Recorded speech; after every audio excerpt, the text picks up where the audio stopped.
Hey everybody, how's it going? Welcome once again to NoDQ&A video right here on NoDQ.com. As always, WWE SummerSlam is drawing closer.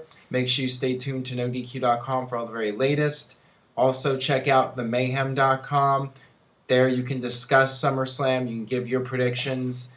Themayhem.com, a social networking site for wrestling fans. So check that out. And with that being said, let's get right down to your questions via formspring.me/AaronRift.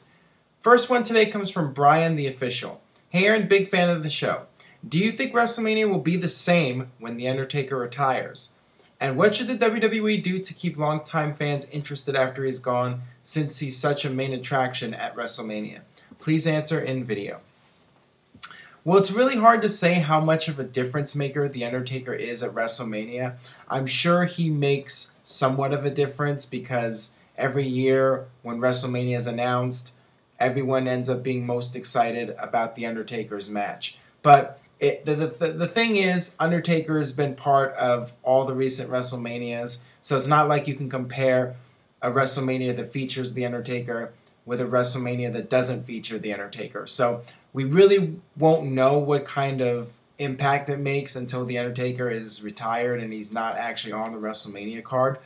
I think it will make a slight difference, but honestly, I don't see it making a huge difference. I still think people buy WrestleMania because it's WrestleMania, and as long as WWE has 2 or 3 key matches on the show, that it won't matter if The Undertaker is there or not. But yeah, it could be an issue if they don't come up with some good matches for WrestleMania. Because every year, just The Undertaker defending the streak is a big deal to a lot of people. So, as long as WWE can continue building up big matches for WrestleMania and, they have the whole marketing machine going, I think they'll be all right without Undertaker. All right, this one comes from AJ Singh 1234. Hi, Aaron. Love the show. Who is your favorite 3 faces of Mick Foley, a.k.a. Cactus Jack, Mankind, or Dude Love? Please answer in NoDQ&A video number 338. Why I'm going to do that just for you. I think my all-time favorite of the Mick Foley characters would be Mankind. Cactus Jack was a very serious character, very sadistic and dark. Dude Love was more with the comedy and, the colorful personality. And Mankind was a mix of both. I mean, at first, Mankind was more like Cactus Jack, but, as time went on, Mankind became funny and did the comedy. So, I mean, Mankind, I think, had the most dimensions of all the characters, and, he did a lot of different things. So, because of that, I would go with Mankind, and plus, I think the mask is pretty cool. All right, this next one comes from Raul Smith. Hey Aaron, great videos. Have you seen the Mick Foley DVD, and what did you think of it? Personally, I thought it was great and candid DVD that really tells Mick Foley's story well. Yeah, I had the chance to watch it on Netflix recently. It's on the Netflix Instant Queue now, so if you have Netflix, make sure you check it out. I highly recommend it. In my opinion, it is one of the very best documentaries that WWE has produced. Very honest, and it was in-depth. Covered pretty much all of Mick Foley's career, going back to WCW through WWE, and then his comebacks that he made over the past several years.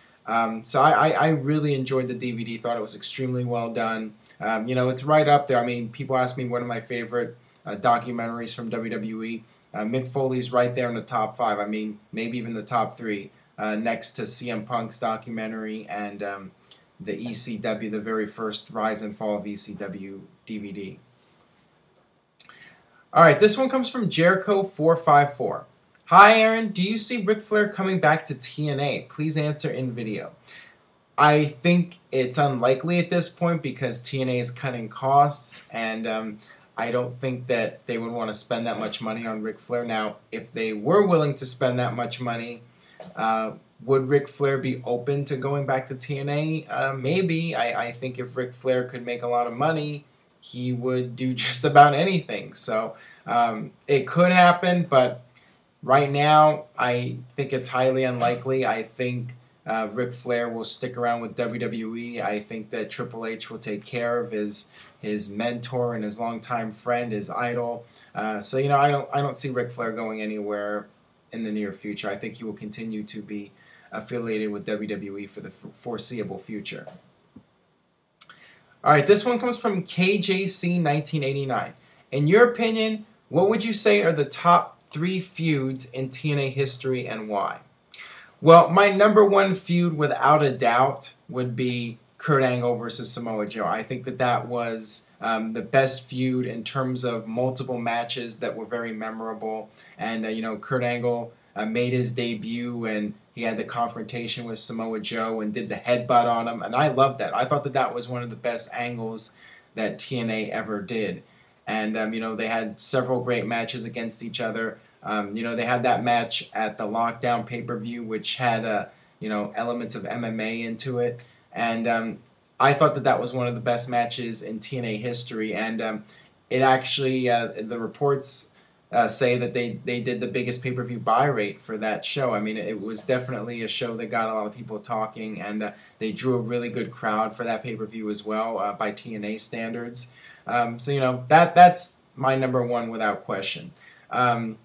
Another feud I've really liked over the years is AJ Styles versus Christopher Daniels. There was a period when they were teaming together, but then they would be feuding. They would go back and forth. It kind of reminded me of, well, not Shawn Michaels and Bret Hart, because they were never a tag team, but that sort of thing where they were working, like Hulk Hogan and Randy Savage. That kind of feud where they would be the best of friends, and then they would be these bitter enemies.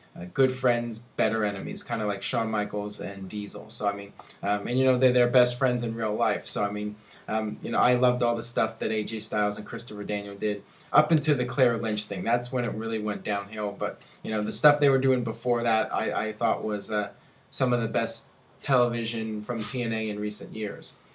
And my third would have to be America's Most Wanted versus Triple X, Christopher Daniels, and Elix Skipper. They had some of the best matches of the early TNA period, and the final match of that feud was at Turning Point 2004, which I was at, and that was one of the best matches that TNA ever produced. And Elix Skipper doing the walk on top of the cage. That was insane. That made me a fan of TNA. People ask, you always bash TNA, but I mean, stuff like that made me want to support the TNA product, and I was glad that I flew all the way to Orlando, Florida to watch that match. So, that was to me the best of TNA. That represented, TNA as a great alternative to WWE. And unfortunately, they didn't continue doing those kind of matches, and they had to do the Vince Russo stuff with all the WWE knockoff stuff, and that's when they really went downhill, in my opinion. All right, last question here from I'm not even going to try to pronounce this. Kronak Rory. Hello, Aaron. Love the show and the shirts. All right. First time writer. My question is, why do you think Mr. Perfect never got a real title main event push? He had all the tools for it, great wrestler, great mic skills, great theme. Please answer in video, thanks. Well, it was because of the era that he was in. Back then, WWE and all the other wrestling promotions would only put the world title on the top tier superstars, the guys that were their biggest draws. This was back during a period when the world title was still used as a drawing tool, and the world champion being at a live event would make a difference in business.